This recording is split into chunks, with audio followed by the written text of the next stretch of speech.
God. God one day came to man and said, "If you do not change your ways, great consequence will befall you." Man stood proud, pounding his chest in arrogance.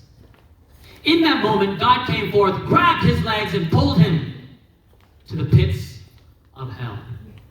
There man rose, startled, brushing off the dust.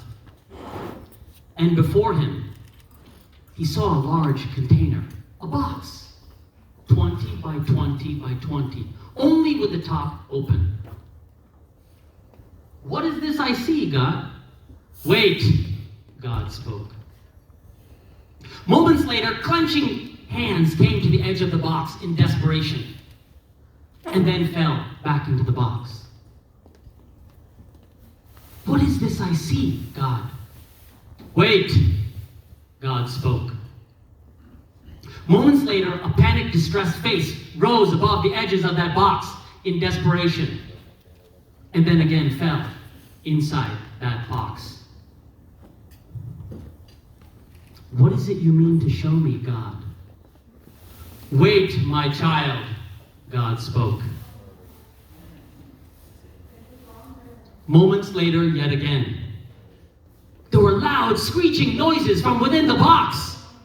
And man looked upon, in fearful eyes, scared, palpitations on the chest. "God, what have I done? What is the meaning of this?" "My child,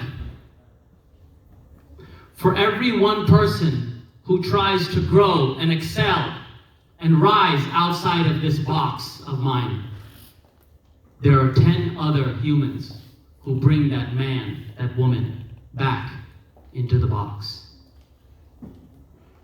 My friends, why is it I've chosen to tell you this tale here tonight? It is a story of our people, our families, our friends, our homes, our work, our churches, our backyards. It is the story of the human experience, our own humanity, is it not? Ergo, I begin a tale with you of a young man who decided to go off to school. An ambitious character, motivated, charismatic, with fortitude and scholarship at the hip, ready to conquer the world. But there was a different story written for him. He was a little different. He was a little misunderstood. They bullied him. They called him names. No one sat next to him. They wrongly accused him of cheating, fighting, and stealing, even though he was always a top performer. But he soldiered on. The boy soldiered on. Things began to escalate. And one day, there was a fellow at his doorstep with a baseball bat. Another night, someone broke into his apartment intentionally, and he was stabbed. But he soldiered on. He soldiered on. With all of these difficulties, he surrendered. He left school. He returned to the woman he loved. But there he found that their relationship had become broken, soiled in the long distance. She was met with bitterness, anger, depression, suicide ideation, and an affair. Oftentimes, he received bruises upon his body and even had an arm sling one day. But he soldiered on. He soldiered on. Like a crazy man, he decided to go back to school. After a hard, long night of study at the library, he goes home. And he was ambushed by 4 masked men.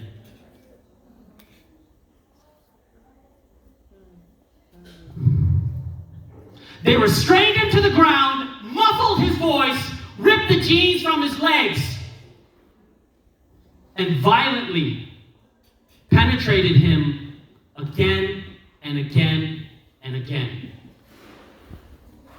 Yes, rape. That moment has forever seared in his DNA every day. It was almost as if it was a sport for these aggressors. And it's funny, sometimes his own family and friends don't quite appreciate the trauma and pain that he was subjugated to. Soldier on, they would tell him. Attaboy, you're a man, be strong. After 3 ER visits, 7 apartment relocations, living in his car, using surveillance, police, and attorney, learning to mask himself, hide secrets, and make mad connections. He trained himself to be a soldier, to be a survivor. And he finally realized this was wrong. He didn't deserve it. It wasn't his fault. He had learned to accept abuse. He had learned to become subhuman. But then he transformed himself. He stood tall. He faced his aggressors, and he decided to do good karma. He went forward. He finished medical school. He finished law school. He finished business school, a top performer at every level. And he became a successful doctor and entrepreneur.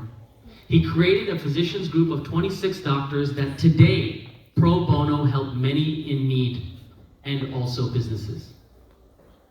And today he humbly stands before you. Sometimes a misunderstood man, but a better man. And he bears a message for each and every one of us today.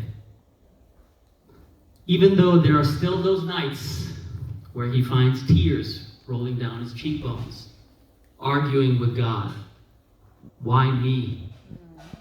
I was always the good kid. So my message today is about hope and spirit. It is a message of how to endure not only your struggle, but what to do with that responsibility, that accountability. To take the lessons of your struggle and impart good karma to others, to help those who may not be able to help themselves. We need to break this cycle of abuse, domestic violence, and sexual assault. We see it in the homes, in the workplace, in immigration, in human trafficking, do we not? There are many who carry this secret quiet in their hearts. And we need to help them come forward. We need to stand before God and do what is right. Because more often than none, and we're all guilty of it, we spend more time chasing our things, our materialisms, the pathology I'd like to call American dream-itis, isn't it? We gotta chase our Starbucks macchiato with the frothy tops. We gotta have those juicy, artery-filling burgers with that ironic side of Diet Coke. We gotta know the latest TikTok moves, isn't it? I know some of you booty shakers out here. We chase our cars, our devices, and our vacation experiences, never realizing we ain't gonna take any of it with us. I once had a billionaire patient on the deathbed who offered me all of his great riches to save his life. And I told him, I am only but a servant. I cannot help you, my friend. We only have so many minutes. We only have so many words. Time waits for no one, my dear friends. Even my own parents both have cancer right now. So I ask each and every one of us tonight to band together, to take each person's story as your own battle scar, and to be involved. Donate generously to this immaculate cause. Give your time, give your heart, give your resources, and be a part of this solution. Let us not be those parties, those persons, those humans with our fists clenched at the edge of God's box. Instead, let us band together and kneel and help lift and raise the others outside and beyond God's box. So I humbly thank and appreciate each one of you. I ask you to rise up beyond the silence. And as we say in my culture, I wish each of you a namaste, which means I bow to the good and the God in you. Love your struggle.